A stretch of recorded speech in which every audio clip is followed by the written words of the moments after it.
सिर्फ FIR register हो जाने से ये कोई गारंटी नहीं है कि प्रॉपर इन्वेस्टिगेशन होगी या जो आरोपी है उसको सज़ा मिलेगी। पुलिस की इन्वेस्टिगेशन किस तरह से होती है और क्या उसमें लूप होल्स है, ये सभी को पता है। आरोपी से मिल जाना, उससे पैसे खाना, मिली-भगत कर लेना, गलत चार्जशीट फाइल कर देना या प्रॉपर इन्वेस्टिगेशन ही ना करना, बहुत ही लंबे समय तक इन्वेस्टिगेशन चलती रहती है। कब चार्जशीट फाइल होगी कुछ पता ही नहीं है। क्या इसका कोई सॉल्यूशन है? भारतीय नागरिक सुरक्षा संहिता के सेक्शन 187 में ये प्रोविज़न है कि जो हीनियस ऑफेंसेस हैं, उसमें मैक्सिमम 90 डेज़ के अंदर पुलिस को इन्वेस्टिगेशन करके चार्जशीट फाइल करनी होती है। जो ऑफेंसेस कम हीनियस हैं, उसमें पुलिस के पास 60 दिनों का टाइम होता है चार्जशीट फाइल करने का। लेकिन चार्जशीट सालों-साल फाइल नहीं होती। तो क्या है इसका सॉल्यूशन है जिससे जल्दी इन्वेस्टिगेशन खत्म हो और चार्जशीट फाइल हो ताकि केस आगे बढ़े और आरोपी को सज़ा हो। सो बेसिकली इसका सॉल्यूशन मिलता है मजिस्ट्रेट के पास।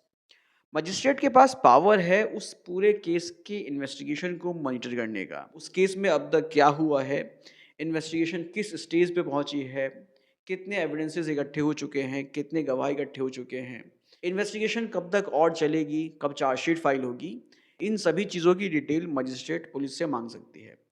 अब यहाँ पर बेसिकली करना क्या है ये समझो। कंप्लेनेंट या विक्टिम को अपने केस को खुद ही हैंडल करना होगा। केस में इन्वेस्टिगेशन जल्दी और इफेक्टिव तरीके से हो, उसके लिए उसको बीएनएसएस के सेक्शन 175 क्लॉज 3 में एप्लीकेशन फाइल करनी पड़ेगी कि उस केस में अभी स्टेटस क्या है, पुलिस से उस केस का स्टेटस रिपोर्ट मंगा लिया जाए। इस तरह से जब कंप्लेनेंट 4-5 बार ये एप्लीकेशन मजिस्ट्रेट की कोर्ट में लगाएगा, तो फिर जो है पुलिस के ऊपर एक प्रेशर क्रिएट होगा, जिससे वो उस केस में प्रॉपर तरीके से इन्वेस्टिगेशन करेगा, इफ़ेक्टिव तरीके से इन्वेस्टिगेशन करेगा और चार्जशीट फाइल करेगा। और जैसे ही केस में चार्जशीट फाइल हुआ तो समझ लो कि केस जो है आधा खत्म हो गया।